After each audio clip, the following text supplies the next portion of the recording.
lonesome I could cry.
I'm gonna write a tear-stained letter.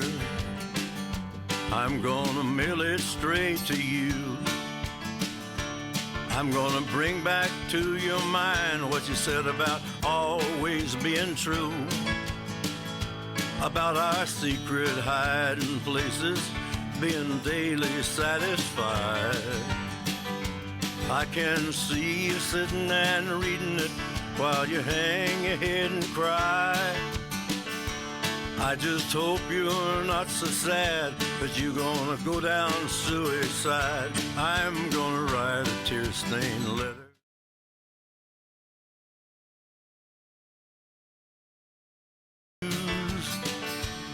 It will be a most important piece of personal private news.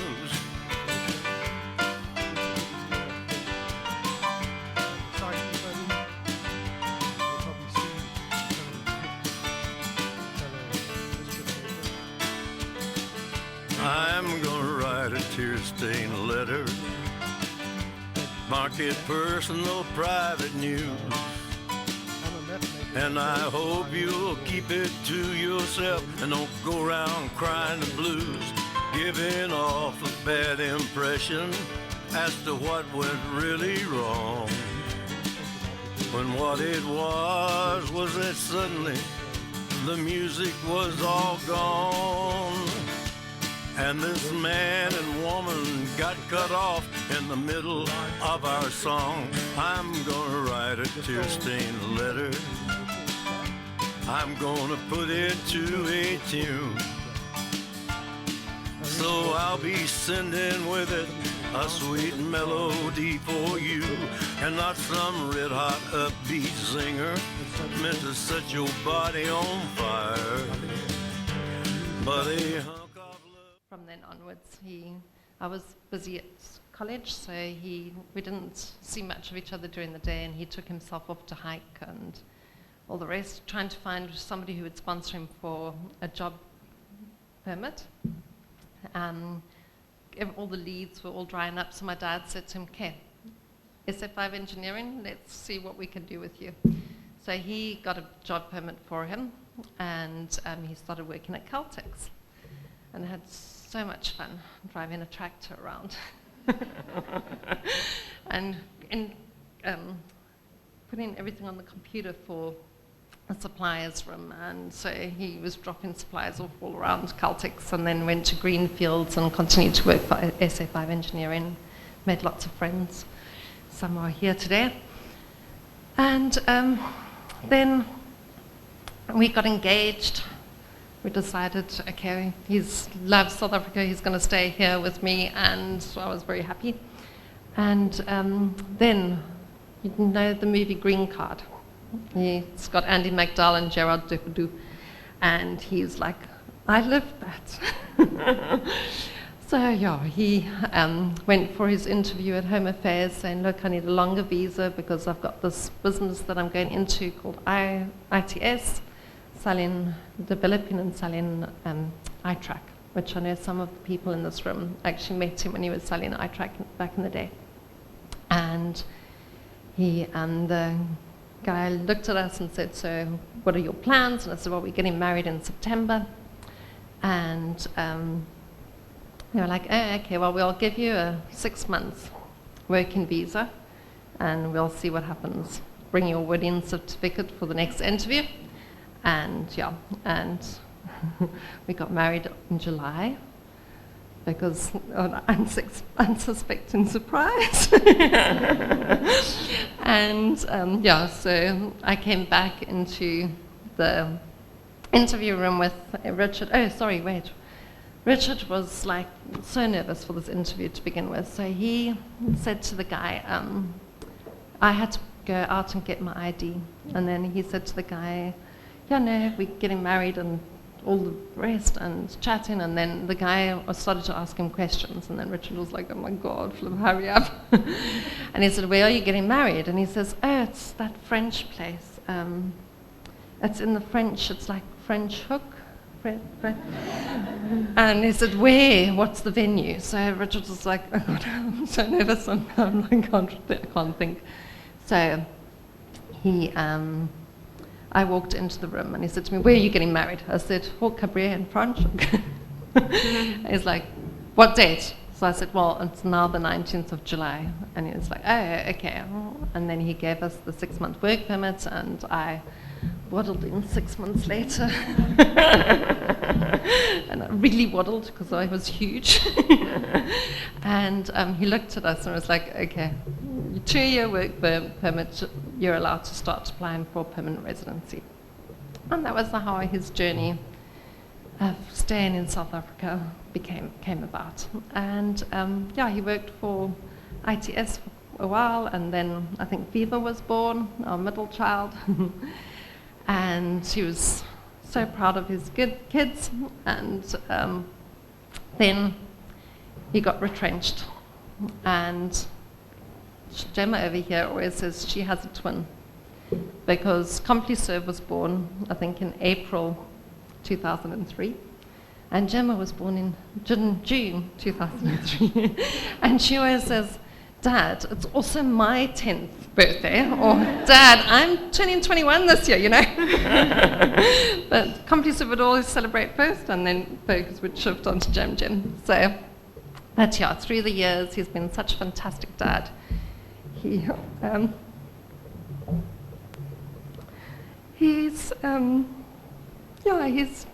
was one of the co-founders of Dads and Kids Camp at Michael Oak, and he loved going out on camps with the kids, each of them at their different times, because I don't think you were allowed to have two siblings at the same time.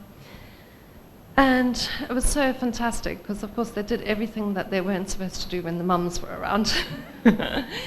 And I remember walking into the back garden one day and seeing Richard building a drain, and there's Siobhan mixing cement, putting her bricks down, and Richard guiding and all the rest. So it was such a stunning thing that he was so involved with them, and that he was so proud of them and gave them a different look at life than I was interested in giving them. Gemma and Siobhan are big horse riders in our family with me, and Richard and Beaver were the ones cycling and driving around in Percy around the mountainside and doing their thing. But I can say he was 100% the kids' cheerleading squad. And he loved them so dearly, and he loved me so dearly, and our lives together. So he also always said he wanted to go off on his bicycle, preferably downhill, not uphill, but anyway, or Percy on the mountain cliff somewhere. So he got his wish just 3 years too early. I would like to thank all of you for being a part of his life and building those special memories with him.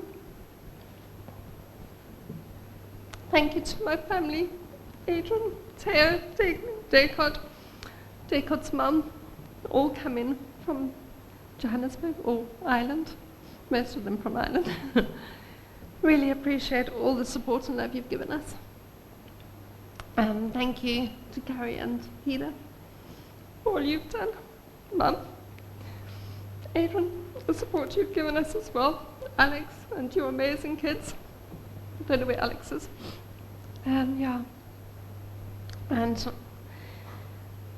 his CompuServe team, he was so proud of the team and what they've done together and what they've created in their business. And he was so keen on the future and working with you guys. And I know that you'll carry on with what he started and let the business continue to thrive. His team was actually a family as well. You all meant a great deal to him. So thank you very, very much for everything you've done with him and achieved. What am I forgetting? Sorry. No, it's that one.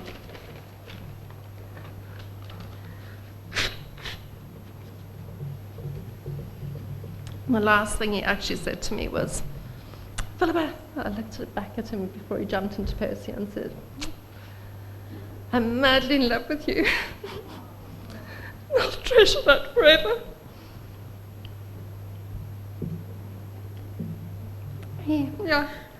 We have such special memories of him that will keep us warm and know that we're loved. And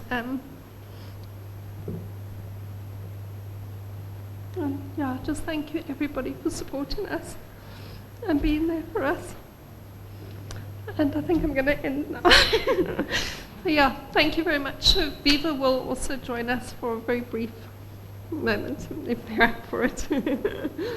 Thank you, my love.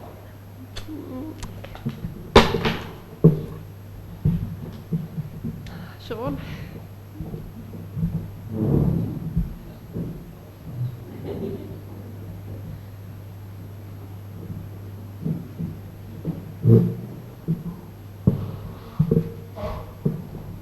Yeah, I probably should have prepared something, but then also in honor of my dad, who loved an impromptu speech, it also feels appropriate that I'm doing it from the heart.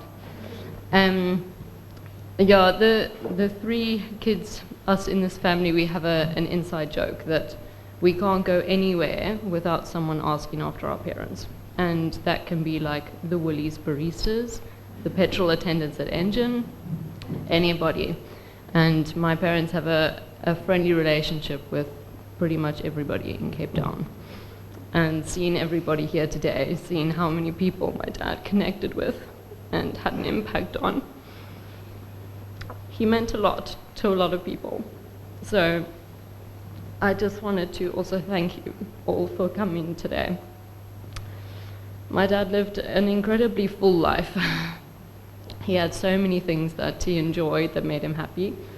So Land Rovers, old clocks, bonsais, like so many things. He was somebody who always planned for the future. There was always something cooking. But then at the same time, he was probably the most present person I know. And yeah, there was very little that he wanted to do that he hadn't actually already done, which I don't think many people can say. And that there is a big lesson in that. And it's to live our dream lives in the now. There's a lot that I wish we still could have done together. Yeah, so many things that I still wanted to learn from him. But saying that, I also feel like he couldn't have built me up better to head out into the world and really live life in the best way. I know that going forward, his reassuring hand will always be squeezing my shoulder. The image of that smile, which I know everybody knows, that will never fade.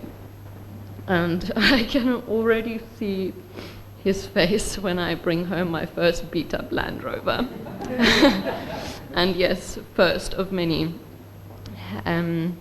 Yeah, I really am so grateful. Sorry, I'm sniffling in the mic. So, to Dad, thank you for building me up, making me confident and strong.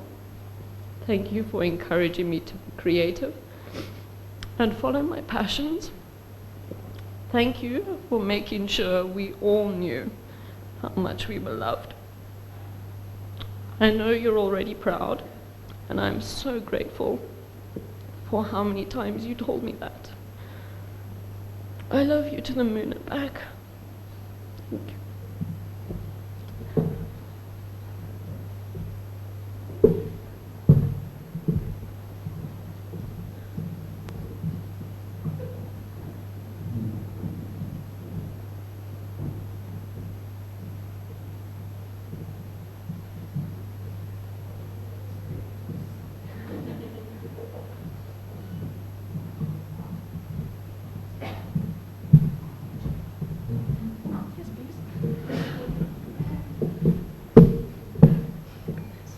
Sorry, I did prepare. In the most obvious sense, I was always my dad's mini-me. We love all the same movies, same music. We wear matching clothes. The only thing that I didn't really inherit from him was his ability to speak in front of, so many people. So please don't mind, I'm going to completely ignore you all for a second and just speak to my dad instead. Well, okay. To my dad. Okay. There is no way that I can condense you into a 2D sheet of paper. Everything I write sounds quite trite and inconsequential. I have too many memories to choose from, too many happy moments to share. He always gave me everything that I needed, and unless it was stupid, what I wanted as well. Although I'm actually lying, he gave me all the stupid stuff as well. But most importantly, you gave me every moment of your time that you could spare. If I ever needed your help, you would drop everything and come to my aid. You have been 2 steps away from me for every major moment in my life. When I got my acceptance email to university, we were sitting on our bikes in the only place on the mountain that had any signal.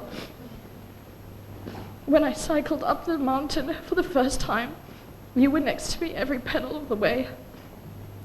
When I was stressed, you took me on a Percy road trip, and we would blast Rammstein as loud as the speakers would let us. You are in every memory that I have.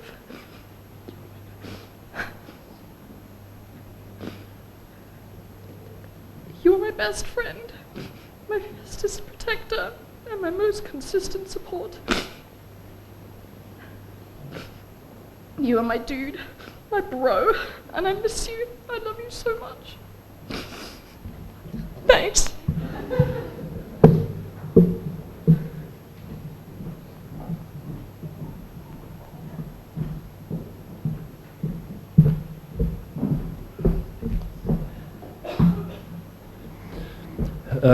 Hi everyone, my name is Jan Scholes.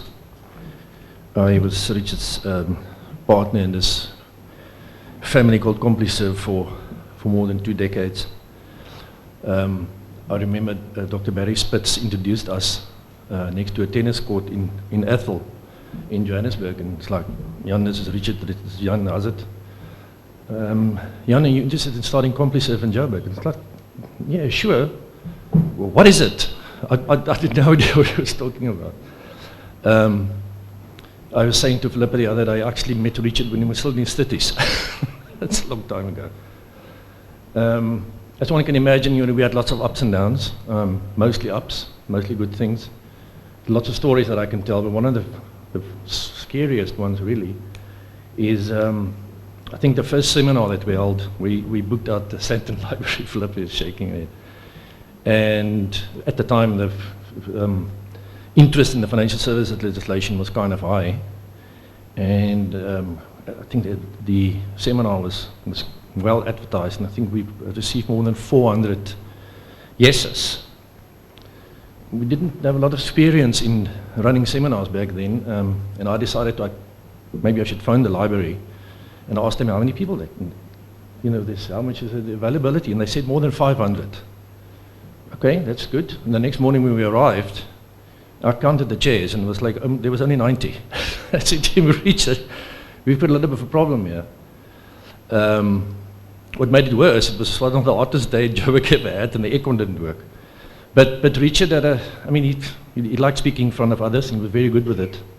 And in the event, it went well. He calmed people down, which was great. That's one of the great characteristics that a compliance officer could have, is to calm people down. One of the things that I already miss is usually on Friday afternoons after work, 5, 6 o'clock, I used to get a picture from Richard at his favorite place in the garden with a drink. I already missed that. So Richard, this is to you. Cheers. I've got the privilege to introduce a few individuals that's been part of our organization for a long time. First of all, a message from Elsa Bibota is going to be played, I think, is that right? Elsa is a senior person in our organization, she's a co-director. So first of all is Elsa's message, thanks.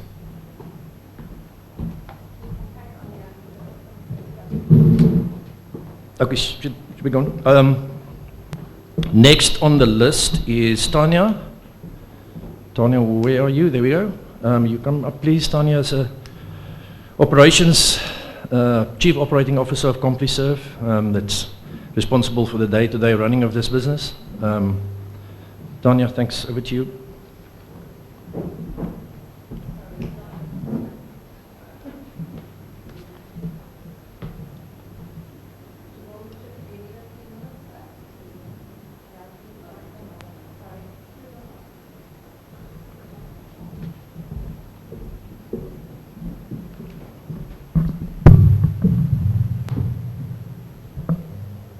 Sure, my heart is beating like crazy. Just bear with me.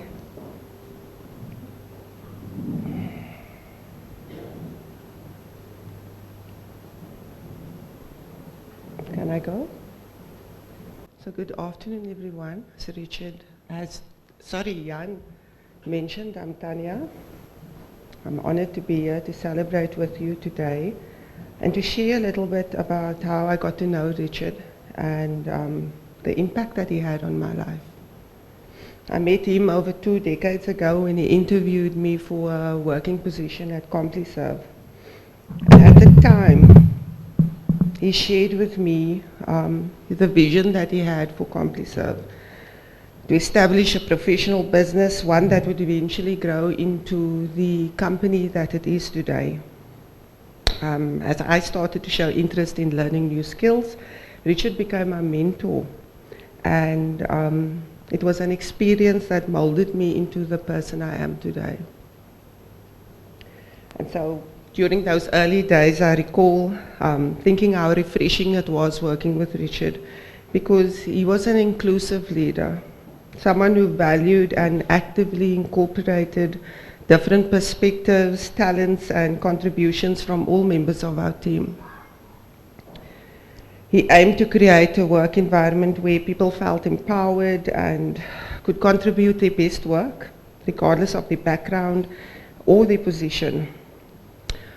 I recall years ago when he first started, decided that going forward we were going to have staff conferences, and he made all the staff participate, and we had a full day's agenda of strategic planning, etc. Richard truly was a visionary leader, someone who at times fascinated me with his energetic outlook of life at work and at people, as he did with me. He especially valued the staff at CompliServe. You know, he would bask in the glory of employing a new pair of safe hands. He used to call them safe hands, all the compliance officers, the administrators and the admin staff, because they had the ability to enhance the servicing of our clients. You know, Richard really valued skilled, dependable staff and always made an effort to engage with every person one-on-one. He expected everyone to be pulling their weight and made it clear that the virtue of loyalty to CompliServe meant a lot to him. But there was a softer side to him as well. You know, the fact that he considered himself blessed to have us made him a director that staff gravitated towards, and it was a strength of his convictions that earned our respect. He always had a positive attitude towards life and with regards to business in South Africa. You know, he never gave up on the opportunities that this country has to offer, and he made the effort to embrace the diversity of the people that's here. You know, I once asked him why he settled here besides the excellent variations of red wine. You know, he confessed it was for love, it was for Philippa. And he really enjoyed our weather as well. So, although he missed his family, their weather, not so much. I remember running into him every morning from the parking lot. He'll come and he'll rate the weather, it's too cold. And I say, just relax, sun's going to come up. That's how it is in Cape Town. So he loved that. Richard's family was his pride and joy, and similarly, CompliServe was his passion and his legacy. And I celebrate today, you lived his life to the fullest. He was described in the many messages of condolences that we received as being a gentleman, someone to look up to, a warm, genuine-natured man of integrity and in kindness, a positive spirit that left a lasting impression, a well-grounded, salt-of-the-earth person perfectly suited to the task of compliance, a champion of the compliance industry. Richard was often invited as a key speaker at industry events across the country. He lectured to students and spent time actively mentoring people, even outside of the industry. He knew the value of education, and he knew he could uplift and upskill and literally change people's lives through empowerment. And I know for sure being able to add value to people's lives in this way gave him immense personal satisfaction, and it's part of his legacy that I will never forget. I truly believe that the world is poorer without him in it. I didn't often get to see the dark side of Richard, but in instances where he recovered with grace, at times when he needed to put his foot down, he loved saying that I'm putting my foot down now. And to take action as a leader, he reiterated that in business, many times tough decisions need to be taken, and to accept the fact that you won't necessarily be popular for it. I mean, I can remember when I complained, I became a manager, and I said to Richard, I'm so excluded from everyone. And he told me, leadership, you're going to be standing there alone sometimes, and you have to accept that if you want to lead a group of people. So I've learned a lot with him with regards to business management from Richard, besides his soft skills in terms of having empathy and understanding and that type of thing towards people. And I love that about Richard because he could connect to people whether or not you have a title, whether or not you driving a Land Rover and you're taking the bus to work. He would treat you with the respect that you deserve, always. You know, admittingly, it wasn't always sunshine and roses at the office. There was times where I would challenge his decision making and or object to a point that he made, and he would stare me down so disapprovingly over his spectacles, trying to intimidate me and cross his arms. He seriously showed me he wasn't impressed. But we would agree to disagree. He may have become defensive, etc. But that was the relationship we had. And I have to just sidebar there, guys. It's 20 years that allowed me to be that way with Richard. I won't speak to my senior in that way normally. So don't try that with just anybody. Sidebar. But these challenges were never so controversial that we couldn't overcome it. Okay, it's the mutual respect that we had for each other that simply wouldn't allow us to just part ways and never come back. To Richard, I know you know that I appreciated you. And I'm devastated knowing that you will no longer be here to experience the many milestones that are coming. You're no longer a phone call away. I'll never hear the joy in your whistling when you came into the office. You had a good day. To see you excited about the new business prospect. You'll never again get that important email that you would send, and then he'd literally jump up and run to you and ask you, did you see this email? I'd be like a blank stare. I'm like, no.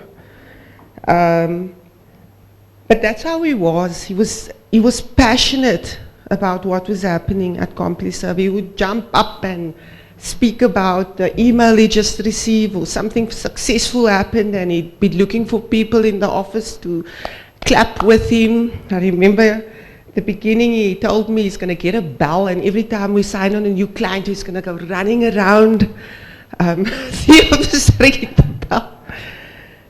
But a lot of our staff, you know, kind of conservative, so I said, it's not going to work. Let's see.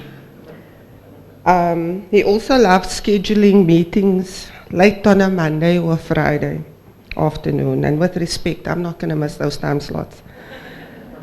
I recall our staff lunches, talking shop over a bottle of wine or a slice of carrot cake, giving us tips on how to deal with the roller coaster of raising young children, his love of tattoos, his call to action about saving the rhinos, seeing him rush down Rosemead Avenue in his Land Rover.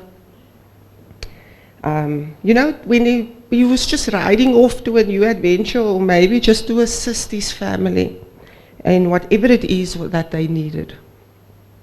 We will miss the sentimental side of him, our founder, our managing director, our safe pair of hands, the safe pair of hands he was to us and the many people that he impacted during his lifetime.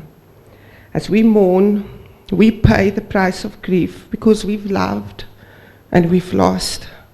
But we will honor him by carrying forward his legacy in terms of what he envisioned for CompliServe. I wish to thank Richard's family, his wife and his beautiful daughters for sharing him with us, Team CompliServe, affectionately known as his second family. And may we be comforted by the many, many, many loving memories that you have with him. Thank you.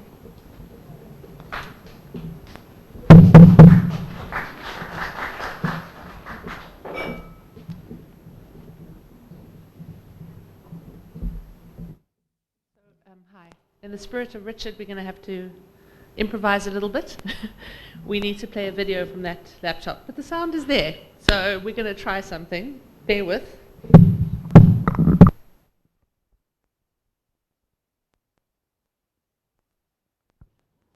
I hope Richard would approve.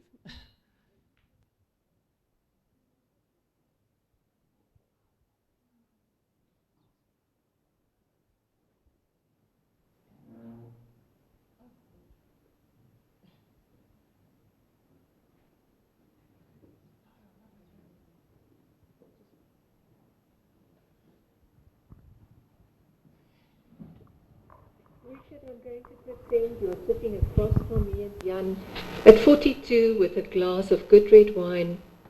That's the only way I will be able to record this message. You gave me the opportunity to be part of this amazing team 15 years ago. It has been the most amazing journey for me. You created a safe working environment for all of us, and you were more like a father figure than a boss to most of the staff. I always felt so privileged to have the safety net of a boss while working as an independent contractor. The Pretoria office didn't see or work with you every day, but from my perspective, you were the most even-tempered person I have ever worked with. You never forgot an important date and would phone on birthdays and work anniversaries. Your calls at the end of the year, before our head office closed for Christmas holidays, were always filled with gratitude for the past year and high hopes for the new year. Your passion for CompliServe and its people made you an amazing managing director. Your commitment to your family is one of the characteristics I admired most about you. I will miss the safety net, the photos of the glass of wine you are having in your garden, the meetings that always ended with, "It's all good." Richard, the 15 years of working for and with you were all good. Continuing without you is not so good. But you built a legacy that will live on. You empowered the team to run with your dream for many years to come. We aim to make you proud. Dear Philippa, Kira, Siobhan, Gemma and family, thank you for sharing Richard with us, and may you always sense his presence and be able to draw from his strength and revel in the love that he had for you. Lots of love, Elsa B.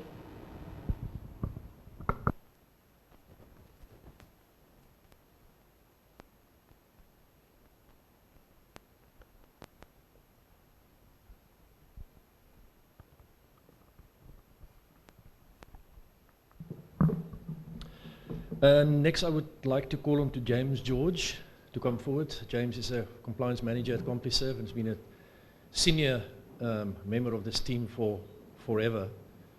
I think I met James at the same time I met Richard, with James at some other course that we did together. It was a long time ago. Over to you, James.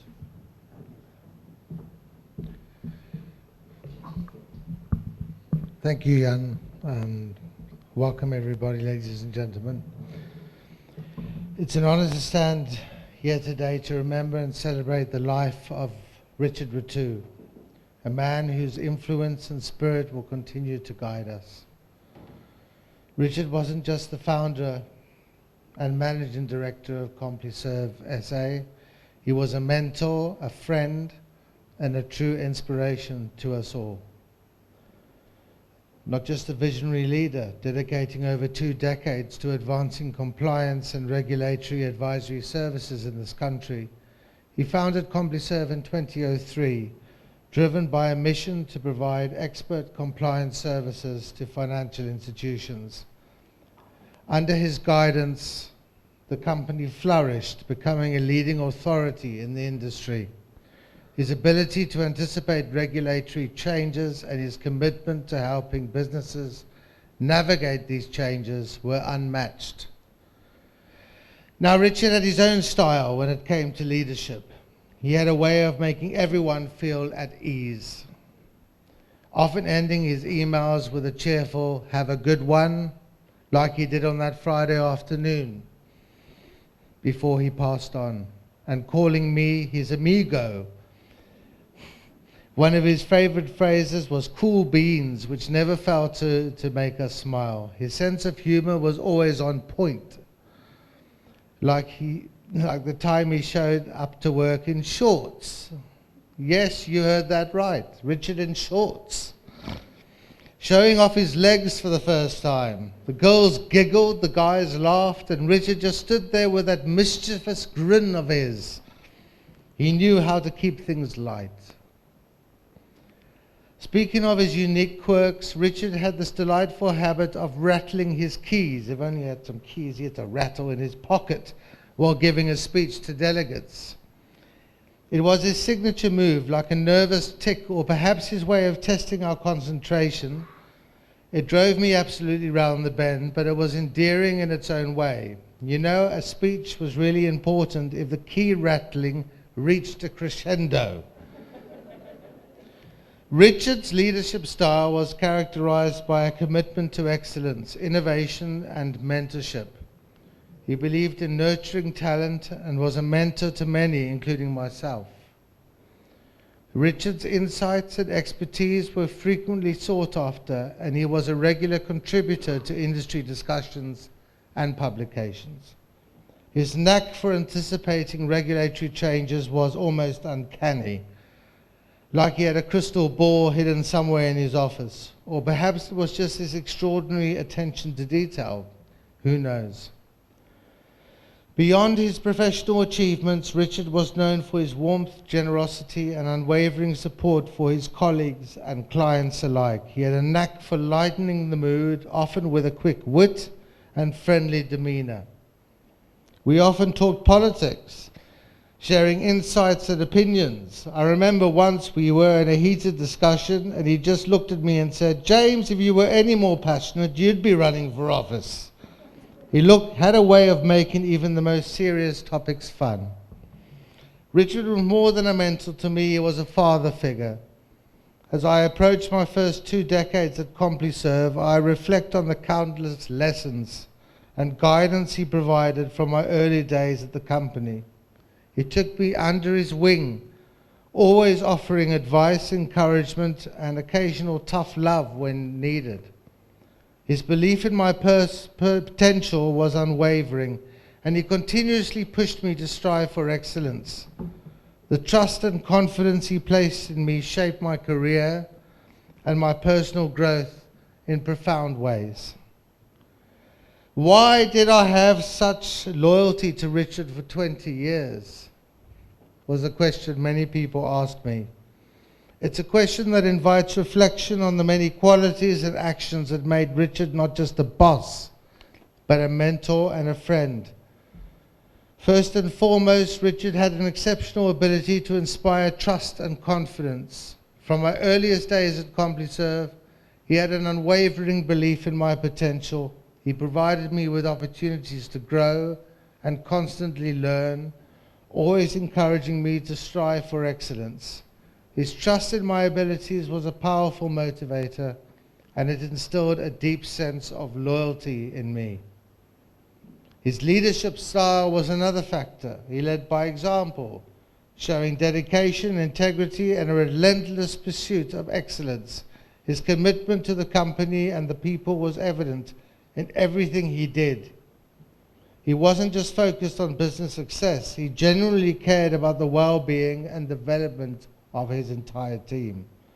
This personal investment in our growth fostered a strong sense of loyalty and respect.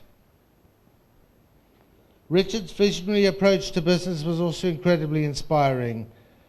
He had an uncanny ability to anticipate changes in that regulatory landscape and navigate them effectively.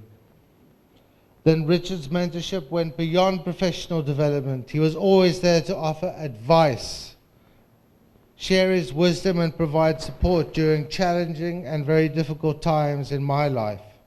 His guidance was invaluable, and the lessons he imparted have had a lasting impact on both my career and personal life. He was a father figure, as I mentioned earlier, who cared deeply about my success and well-being, and I will forever treasure that. Stood at me through thick and thin, offering his unwavering support and guidance. Richard's leadership style was another key factor, as I've said, showing dedication, integrity, and a relentless pursuit of excellence. His commitment to the company and his people was evident in everything he did.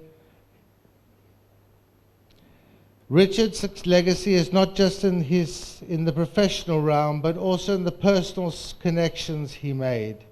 He cherished his family deeply. His wife Philippa and their 3 children, Siobhan, Kira, and Gemma. His kindness, sense of humor, positive outlook on life made him a joy to be around. He often shared tales of his family adventures, and I remember him saying, raising 3 kids is like running a compliance firm. You need patience, a good sense of humor, and the ability to adapt to constant change. A couple of stories to end off on. Story 1. I remember one particular story he shared that will still make me chuckle to this day. I can largely remember that it was very early doors in my life at CompliServe, and Richard decided to take his kids camping. Now, Richard was brilliant at compliance, perhaps not so much at camping at the time. They ended up with a tent that refused to stay upright, a campfire that produced more smoke than flame, and a night full of giggles and misadventures. He came back to the office, eyes red with a lack of sleep, and said, James, I've tackled regulatory frameworks more manageable than a weekend with 3 girls in the wild. Story 2. Richard didn't give me a birthday present in March this year. Instead, he handed me something truly priceless, a CompliServe invoicing schedule from July 2003 and January 2004, just a few months after its launch and shortly before I came on board and joined CompliServe. I won't divulge all the details, but suffice to say the client list was quite the page turner. In July 2003, we had a grand total of 4 clients, with monthly fees amounting to a staggering 5,800 Rand. By Jan 2004, Richard had expanded our client base to a whopping 15, billing 19,000 Rand per month. Some of those early adopters who wisely saw the value in CompliServe are here today. And let's give a nod to Renee Johnson from Ternary, Jeff Jenricks and Lee Bowling from Intershore, Ian Kilbride from Warwick, and Neville Davies from Prestige. Simply marvelous, almost been here since day one. If I've missed anyone, I do apologize. But thank you for standing the test of time with Richard and with CompliServe. But then came the growth, the inevitable growth. Richard had a rather unique approach to business. He believed in onboarding quality clients with a quality company. Under his leadership, CompuServe evolved, and today we proudly stand with many hundreds of clients, each one a testament to Richard's vision. He built a legacy based on excellence, integrity, and genuine relationships, a quality man leading a quality company, ensuring that we remain the benchmark of excellence in the industry. We hope to follow in Richard's footsteps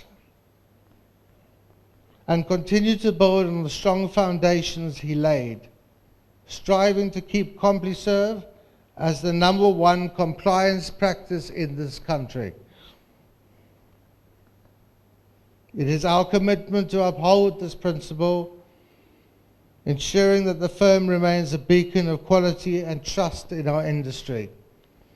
As it is our mission to continue this legacy, we aim to not only maintain the standards he set, but to elevate them, expanding our reach and impact while staying true to the core values he instilled in us, and with his vision of business focusing on client needs, anticipating regulatory changes, and providing unparalleled service, will remain at the heart of everything we do going forwards.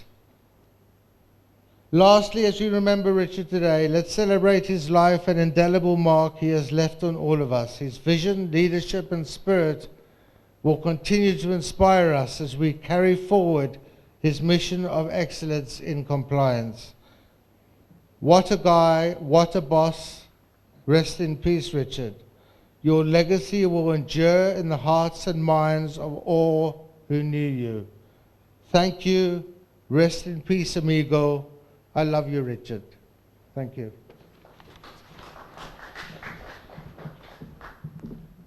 Thank you, James. I remember my first salary at CompuServe was the eye-watering amount of 300 Rand. Next, I would like to call on Mr. Leet, and I'm saying the Mr. Leet specifically with the word Mr. in front of it. We had a long-standing joke at CompuServe that Richard and I always said we will never call him Dr. Leet until we see his actual certificate, Des.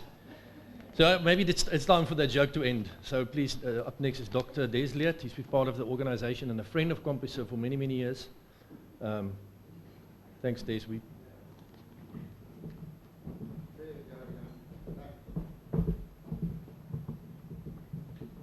the paper, but the old topic forgets things that I really want to say. Before I start, I want to pay tribute to Philippa. Where are you? There you are. Sure. Hey, Richard was 58. She lost the love of her life far too early. She has 3 girls to support and look after now. We all need to love her and support her as much as we can, wherever we come from. I also want to convey very sincere condolences to Richard's elderly mother in the UK. She's, I think, 85, something like that. Simply couldn't make the trip. And she would have wanted to be here. She would have wanted to share this time, and it's sad. We've met her. She came out some while ago. We being my wife and myself. And she's a wonderful mother and grandmother, aren't we all? All good grandmothers and fathers stand up. I just want to convey my wife and I's sincere condolences to any other family members. It's not easy what you're dealing with. Well, now you've heard a lot about Richard, but you're going to get a bit more. Got to have something to say. Richard was a very skilled, and I call him a giant in more than one way in this industry, bearing in mind that he started the business from the back boot of his car long ago, about 20 years ago. I joined him on CompuServe 2 years later, so I've been there around, block. He was a long-time friend and a colleague, and I'll tell you later, he used to take me for lunch regularly after I retired in 2017. During this time, he was a very good guide to a fellow who really didn't have much knowledge of the financial services sector, and I was your compliance officer. Oops. I was a rookie. He mentored me, and he was great. and he helped. And I've got a lovely little story to say after that. Don't think it affects any of you people, but it's a good story. Okay, let's get to the nuts and bolts of Richard. He was a prolific author. He wrote about almost anything that was important in the financial services sector and was published by many different organizations. And that is incredibly important to the public out there who, by and large, get so much information pushed down their throat. They must get the right, good quality, and he wrote well. Clear, well, they didn't always run it through me, so what can we say? Yeah, that's all I want to say about that, except that if you get the chance, Google Richard Rattue, and you'll see what I mean. In addition, he was a very popular public speaker at numerous, Tanya's alluded to, probably James as well, to conference. He would be attending conferences and he would speak at big, large conferences, no fuss. He enjoyed speaking in front of people, and his level head was sometimes exceptionally important in an industry which went through the fit and proper stage. Don't look at me. But that time has been a good time, and he was smart. He understood it, and he understood the need to get everybody out there on board and take them on board, and he did so. He travelled overseas quite a lot just to bring the same message to the UK. Now, I don't know what the position is, James, at this point, but we certainly have a lot of clients over there. They don't have clients who pay good money from, well, good money. They pay euro, we pay. Anyway, it's good business for our business to have them on board. But we've got some names that I don't want to mention publicly, who are major companies in businesses in England and in Europe. So he kept that kind of client base up to speed. People need to know what's going on. He was also quite well connected, if you want to be, and the folks standing here who belong to the industry would think twice about that, to the Financial Service Conduct Authority, the old FSB. He kept his finger in the pie, as it were. He didn't sit on too many of their workshop, board, meeting, preps, things. I don't think he was a busy man. But he was very useful to the industry because he was a good interpreter of what was happening in that industry. And the FSB, regrettably, or the FSCA, is actually important. Okay. Following my retirement from the work of a compliance officer in 2017, he has hosted me. Why me? Well, a free meal is always nice. But it was more than that, for 2 or 3 times, maybe not 3, maybe exaggerating, since then till today. We actually had lunch at Dixie's. We live now in Fishhook. We've had lunch all over the place. And it's just a simple meal, and we catch up, touch base, talk freely. It's great to have somebody you can talk to. If you're a Richard, you can talk to me. I'm just me. No. And it was really very pleasant. And then the lunch we had in May was just very special, actually. It's hard to continue, by the way, because I really cared for Richard. And that's what, having had a really interesting education background, I really did. He was special. He made a huge impact on lots of people. And it's come out in all the comments and statements made so far. And his life was all too short. I'm 81. Jeepers, why me, not him? I can't understand that. Clear to me that he was a strong and caring man with a vision and a heart. And you've heard all about how he cared for Philippa and the family. He was loved and was a very enthusiastic cyclist. And you'll forgive me, Philippa, now I'm going to tell them something you maybe not want to tell. It's okay. I think it's okay, so I'm going ahead. I'm not sure why they call these things cycle tours, by the way, but I'm a runner, ex-runner. He was a jolly good cyclist. Sadly, it was fitting that he died when out on a ride. Even more fitting of his character was that when falling off the bike, he managed to pass his cell phone to his partner who was riding with him to call and ask to call Philippa. Clearly it was crucial. I think he must have known what was happening. The system was closing down. Heart attacks are not very friendly actions. And he passed that information and you got it. And I'm grateful. Not grateful for the information. He was an avid and very public supporter of the Save the Rhino project. I sometimes was entertained by that, the way he went about it. He was a very enthusiastic supporter of that sort of cause, which is great. He loved the outdoor life. He loved the, and I don't know how many of you ever saw one of the pictures he took when he went on that infamous or famous sabbatical of him sleeping near an elephant trail in Zimbabwe outdoors. Now, you don't really think that's too smart? I've slept outside in the falls, but that was long ago. He wasn't too fussed about fashion. My socks. I never wear the same colour. And everybody says, why don't you have the same colour on? I said, well, because I want to be different. I'm too old now to worry about anything. But he didn't have very great fuss about that. And he would say, why not? He took his mentor and leadership role seriously. You've heard James and you've heard Tanya and Elsabe. And have we heard from you, John? Not yet. Okay. I'm waiting for Jan still. Maybe that'll prove, you know how nasty he can be to me.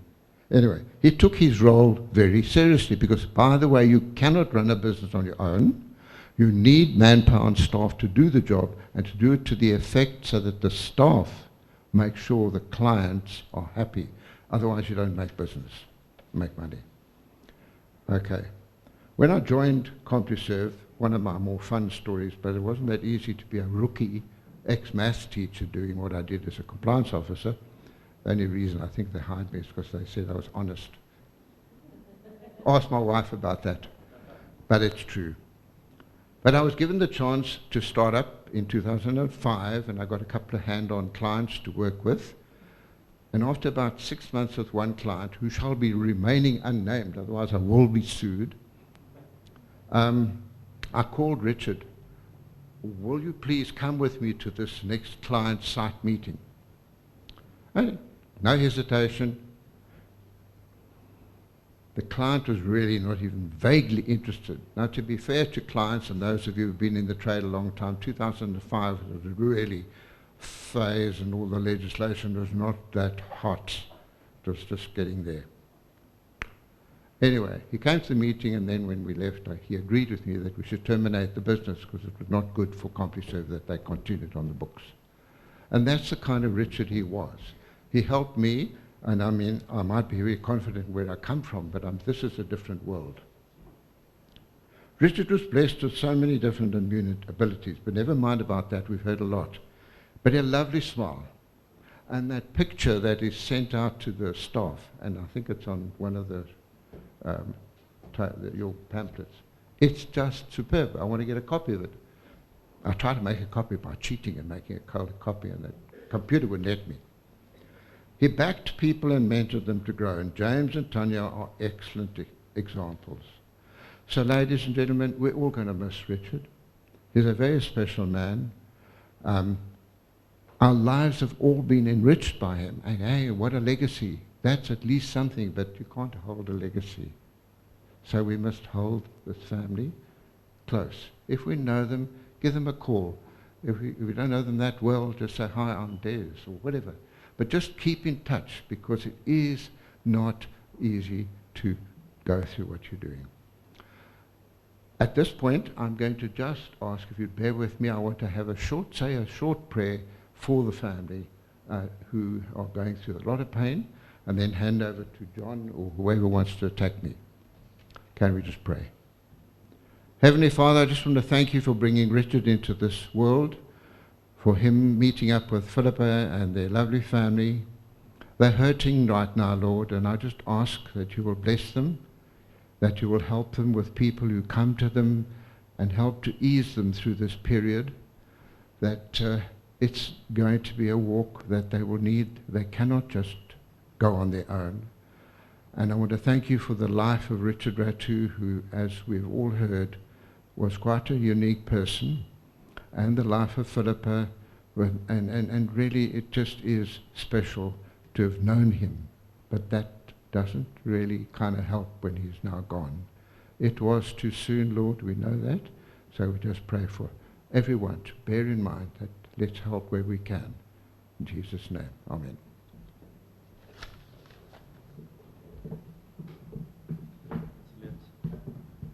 last time Richard fell off his bike, I said to him, dude, maybe you should find yourself another hobby because you're not very good at it. I'm almost done. Obviously, we received a number of messages. I can't read them all, but there's two special ones that I was asked to read. One is from Catherine Cooper, our ex-colleague. She was based in Durban. She's in the UK now. She says, here's my brief comment from one of the business partners of 16 years. Rich, you left too soon, and I know we will always miss you terribly in ways we can't even fathom right now, but the soul goes on, and you were the change you sought in the world. You achieved so much good. Your family, Philippa, your soulmate, your beloved daughters, and mom and brother, and the great Occassion family, all in my heart and prayers at this time. Till we meet again, dear friend. And the last one I have is from Riani Potgieter from the Compliance Institute of South Africa.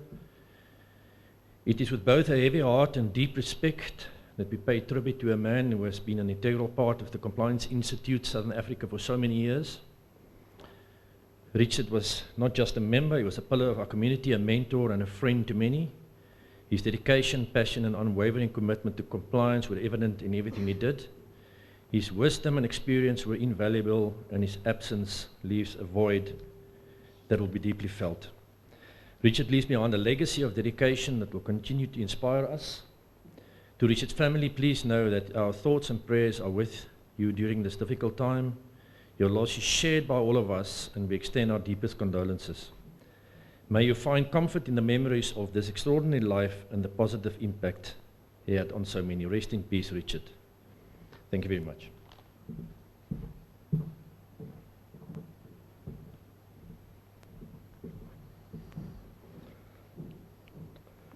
Thanks, Jan, and the team at CompliServe.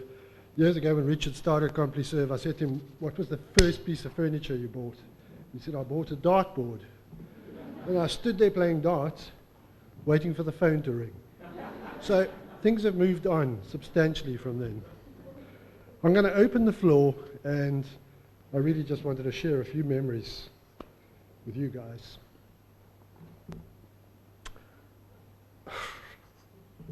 Oh, I'll remember my friend Richard. So Richard I met him 20 years ago at Michael Oak School, and his first question was the obvious thing. I bought a gadget. I don't know how the fuck this thing works. Can you help me?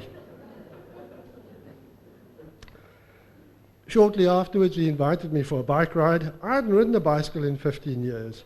So we went up the car, and I said about halfway up, Richard, I think we need to stop because I need a smoke break. So we stopped halfway, we had a smoke break, and then we carried on up the hill. I've still got that bike today. I've still got Richard's bike. It's hanging in my garage. So the few little things I remember, we all know Richard had an iPod that was made in the 90s, but the music on it clearly ended in the 80s. We do a yearly bike ride into the hell. We've done it for 10 years. There are a lot of photographs up there. Richard would sometimes ride, and a lot of the time he would just support us in the vehicle. He would crank up very, very dodgy music on this iPod and stand on the roof rack with his arms in the air going, come on guys, at the top of the hill to get us up the hills. That was Richard. So he'd either ride with us or he'd support us. I remember random stops in the vehicle. There's a piece of rope. We might need it one day. Or it's just like an accessory for my landy or something. The kind things Richard did for me, arriving at a dads and kids camp in the dark one night, set up my tent, he'd fed my daughter, had a cold beer waiting for me, top guy. I'll remember, and you guys know this, in tearing into the campsite at Algeria, cranked up Pet Shop Boys in this Mulcher Land Rover, big smile on his face, happy days. I'll miss his yearly emails saying, I've booked Wasberg, see you guys in January. It's been a tradition for almost 17 years, I think. I remember telling him to stack the fire this high, and him stacking the fire this high. One year disappearing in the hell, saying they only had 15 bags of wood left at the shop, so I'm just going to see if I can find some dry wood. And tearing down the road, there is a picture of that log there, pulling a tree behind that he'd found mud and gone up the pass somewhere. There was always a sticker and a badge and an accessory and a bangle and a hat and a something. My favorite one was the big V8 Landy. On the fuel cap, it just said, insert cash here. Perfect. 1 year driving through the Karoo in Percy, the little red Landy, the locals in the village all came round the vehicle shouting, "It's Kingsley Holgate! It's Kingsley Holgate!" I shall miss sitting by a campfire with Richard, him glancing over at my glass and saying, "Jono, life's too short to drink shit wine, okay?" I can remember him explaining in detail the tattoo that he'd had done and what still needed to be done and what still needed to be added, and it's never quite finished. Riding 24-hour bike laps, and Richard sitting under his umbrella drinking beer and eating Melba toast while we're all, he says, "You guys are crazy, man. I'll come and ride when it's cooler and dark." I shall miss our annual trip to the Hell. Involves a climb up the Swartberg Pass and then a massive climb down into the Hell Valley. And Richard had started a club. He decided it had one member, it was Richard. It was called the Top Launcher Club, which meant you got in a car, you got a lift to the top of the Swartberg Pass, then you rode into the Hell. And every year he would look for new members of this club. And I think he succeeded once. Put your hand up, Mark. Mark did join once. So the club was 2. And he did this for 11 years. He never gave up. So the nightly dog walks in our neighborhood. I don't live in the neighborhood anymore, but I remember Richard walking his dogs. And I remember people crossing to the other side of the road to avoid the dogs. And I always remember Richard's stick. It was always sort of Moses-like. It was like a thing up here, this whoosh, a big stick that he used to walk with. Saturday mornings, I'd pass him in the garden, always with a sleeveless shirt, huge boots, and some accessorized hat for the occasion. Never without an accessory, Richard. I'll miss passing him in the traffic with his signature out the window, and rocking up for bike rides in sloppy shorts and felt skins and a backup battery for the e-bike, and riding the Argus one year, seeing this lunatic in front of us saying to Trin, "Who's this crazy bloody guy on a duck wheel with a basket and a cooler box and a radio and pluckies?" And I went, "Oh shit, it's Richard." "Hi, Richard." And he used to have great excitement with gadgets, and it was caps, and it was this, but he used to judge an amplifier or sound equipment not by quality but by weight. The heavier the amp, the better it was. So I'm going to close, and I'd like to open the floor to anyone who would want to come up here and say a few words. Dedicate anything. You can take 2 seconds if you want to. I read it many years ago that the day you die is really the last day somebody says your name. And I think that is a very, very, very long way away for Richard. So, Richard, my friend, I miss you. I can see you. I can see the sun on your back. And until next time.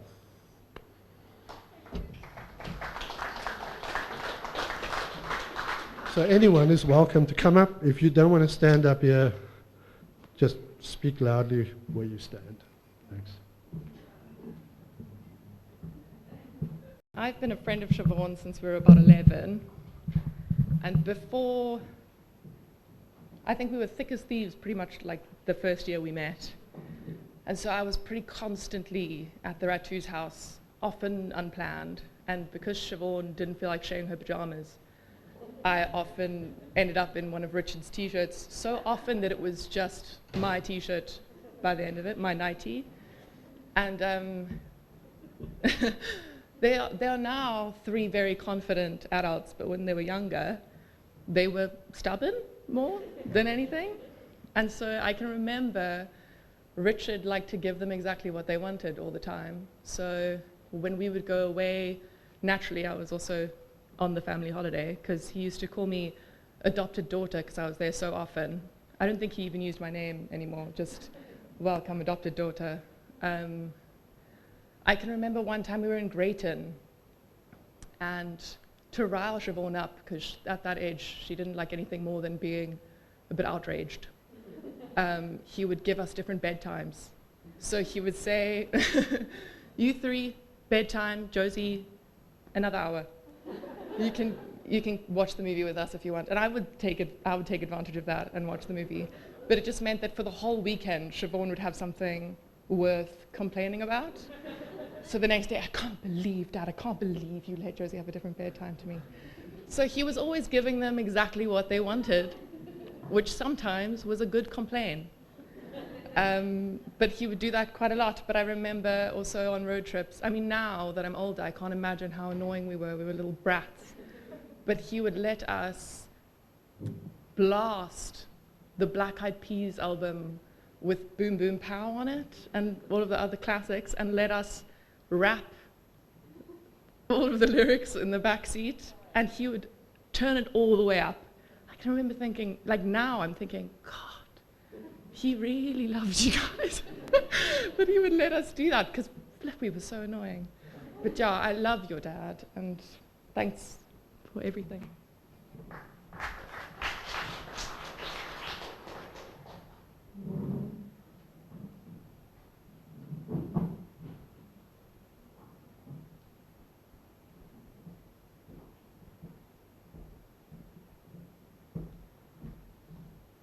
Hello everyone. My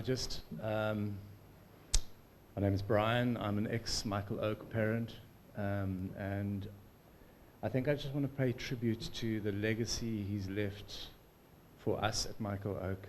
So Richard, together with Sim, who's here today, started off the Dad and Kids Camp. And for those of you who don't know how the Dad and Kids Camp started with 2 people, then it grew to 4 people, then it grew to 6, and then suddenly the class, Gemma's class, suddenly brought the entire class in, and eventually after about 10 years it was about 280 of us that went off to Petervale. And I think what I'd like to pay tribute to is, and on a personal note, my daughter Kayla J, not mine biologically, after 6 years, it was the Dad and Kids Camp which she started calling me Dad. And what is so powerful about that camp is that it's created a legacy of fathers' commitments to their children and connection to their children, which they didn't often have in an era where dads were off at work and mums were given the opportunity of spending time with the kids.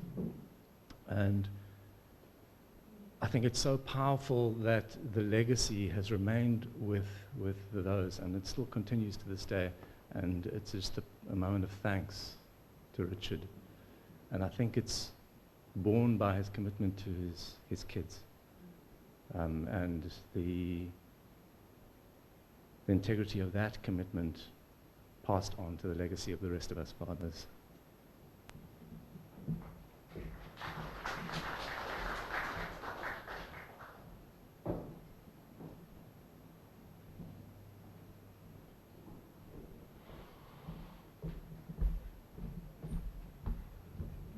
Thanks, Brian. I'm Simric, so I'm just going to carry on with that piece. This lovely family came to Michael Oak in, I think it was 2006, when Siobhan came into my class.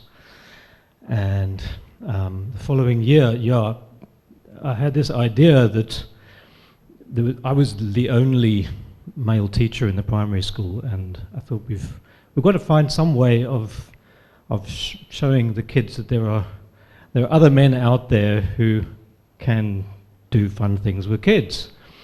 And so Richard answered the call, and we sat down, and there was a few other men, a couple are here today, Adam and Andrew, who kind of met and came up with this idea that we would take the kids away for a weekend. And it wasn't quite exponential growth. It kind of went up and down. There was one camp, I think we called it the Dads and Daughters Camp as a joke, because actually no boys came on the camp at all. But we stuck with it, and I think it was Richard's enthusiasm and his keenness and his just warmth and stability that kept the whole thing going. Some of my memories are, we had like one meeting the week before the camp with all the dads, some of whom were super keen. This was the weekend that we're going to go away.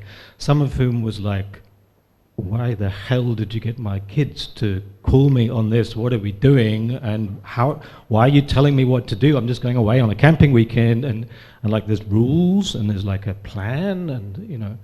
So it was really interesting. And Richard, I think, was the stable force in those meetings by my side, just holding the fort and saying, it's all going to be okay, and we got this, guys. And yeah, it's just amazing for me how it grew. And I think my own daughters were not in the primary school yet when we started it, but when I look through old photos with them, I know one of the photos that they always like is this photo of this Land Rover parked at this completely impossible angle on the bank at the side of Petervale Dam with this wire rigged up for the Fufi slide, and I'm pretty damn sure that was not compliant.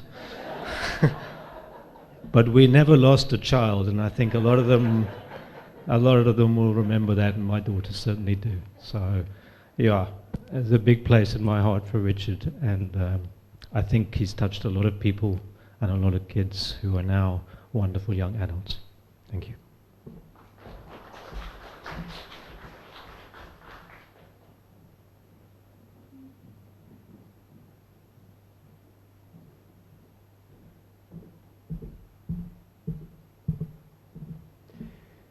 Yeah, I would like to just say that you get really beautiful people, and Richard was a truly beautiful person.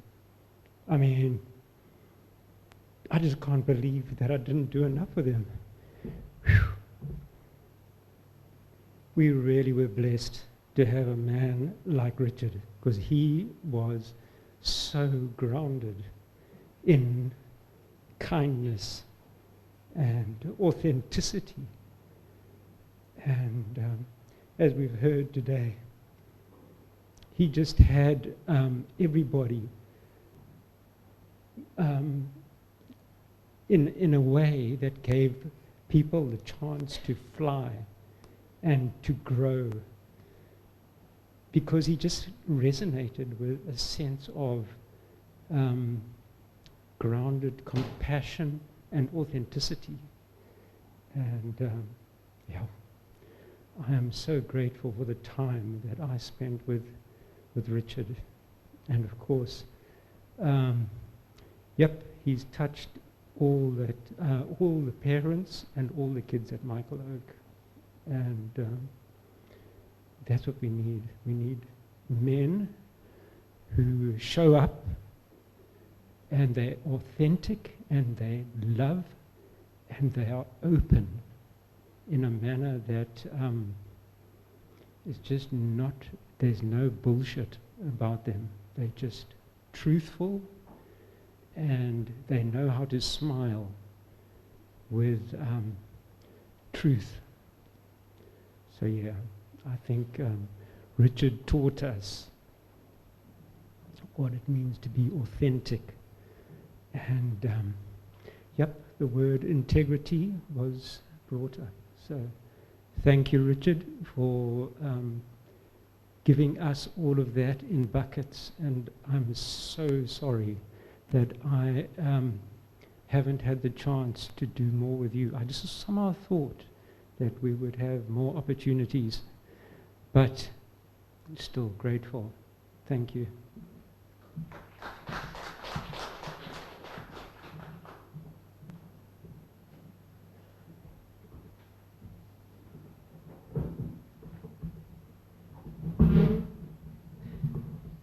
Hi, I'm Carrie. I'm Philippa's cousin, so old. I remember when you brought him home, and I told you the story the other day again. I was very, very jealous.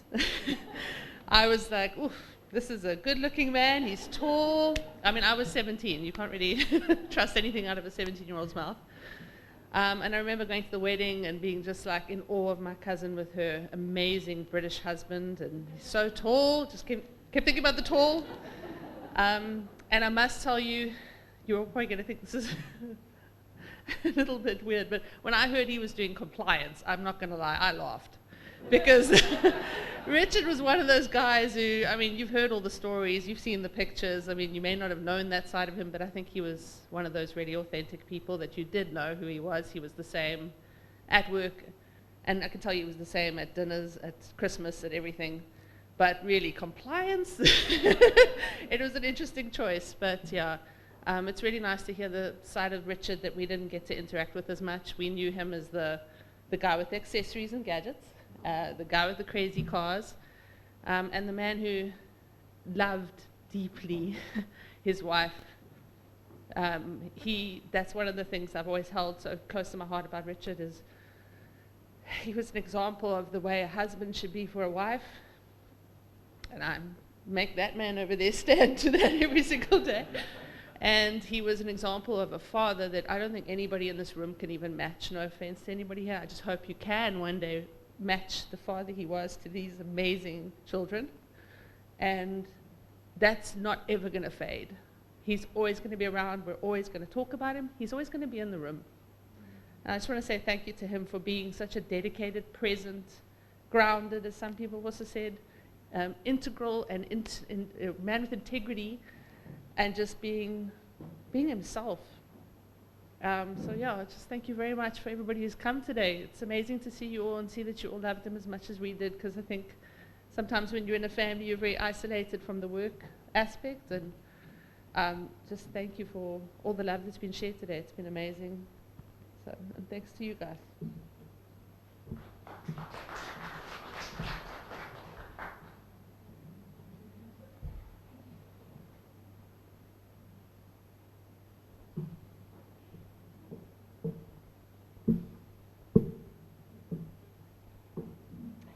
Oh, thank you.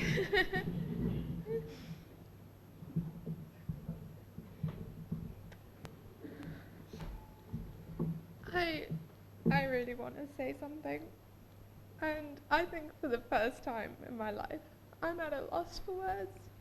And if you know me, you really know how surprising that is.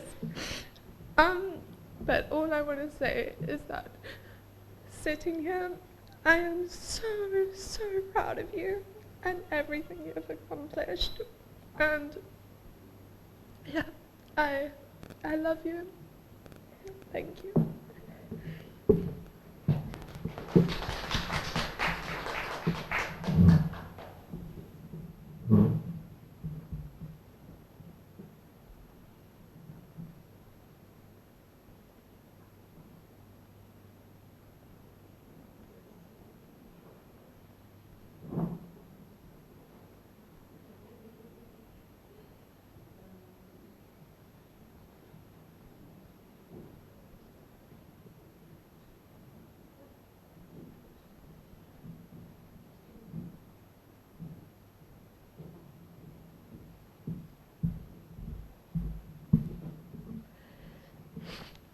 I wasn't going to speak, but I just got the nod from John, so I feel like I should. I wrote a tiny thing. My name's Trinity. Richard was right in the inner circle.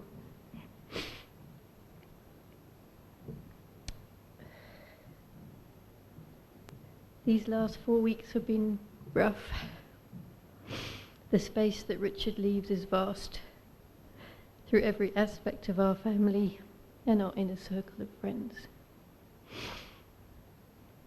To comfort myself, and in an attempt to move the devastation, shock, disbelief and deep sadness into a more bearable space, I've been focusing on the many lessons that having Richard in my life have brought. There are so many. Here are my top 3. 1, adore your family. 2, seize the day. 3, laugh often.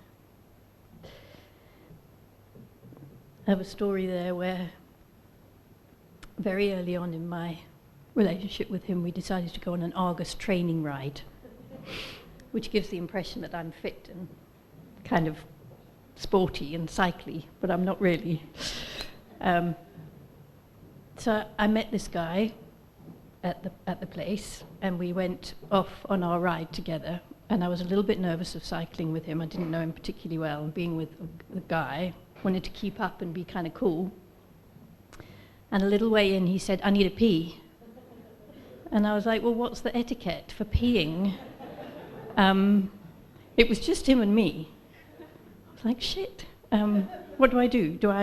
So he was like, I'm just going to go over there. So I was like, okay. So I thought, well, I'll look this way, and he can pee that way, and then I presume we'll go on. And how do you even pee in cycle gear? I just was all a little bit much. Anyway, I just kind of glanced to the left just to see sort of where he was so that I could look the other way. And I saw Richard head first dive into a hole.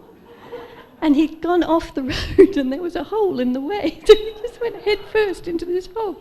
And I was trying not to laugh because I didn't know him particularly well. And we were cycling and it was Argus and it was all serious and he was going for a pee and what do I do? And I caught his eye and he started laughing and I was like, okay, we can laugh together, this is great. And obviously we became great friends. Yeah, laugh often. So Richard died on my birthday. And initially that felt really cruel. But now I see that I get to add an extra candle to my cake each year and to spend the day celebrating my most wonderfully eccentric, deeply cherished, and forever remembered friend. Thanks.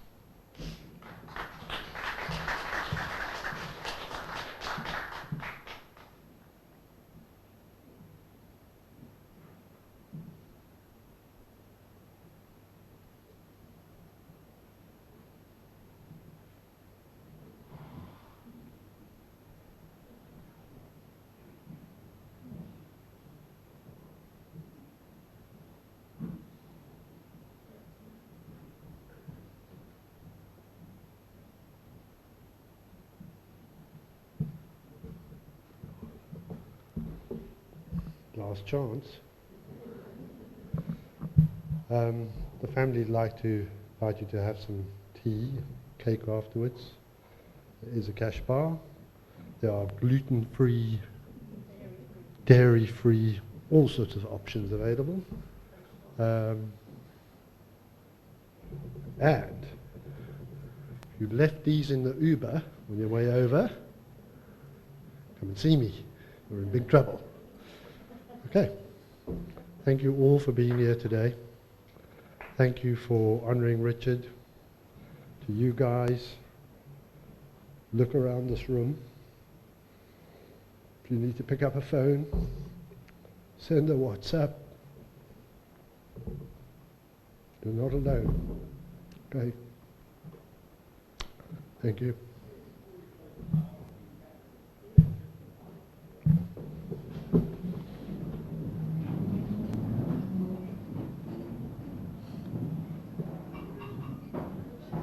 Richard.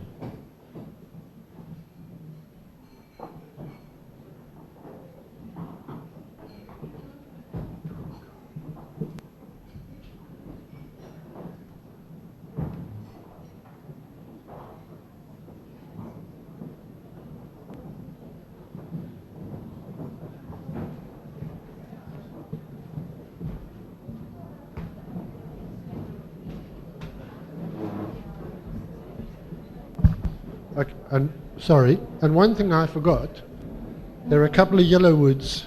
There are quite a huge amount of yellow wood standing over there. If you'd like to take one home and plant it in honour of Richard, please help yourselves. Okay.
Lonesome, I could cry.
I'm gonna write a tear-stained letter.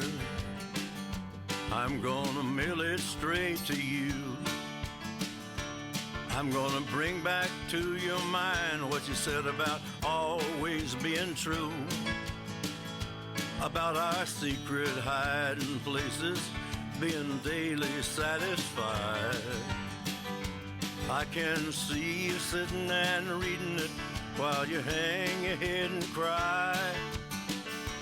I just hope you're not so sad that you're gonna go down suicide. I'm gonna write a tear-stained letter. Lonesome I could cry.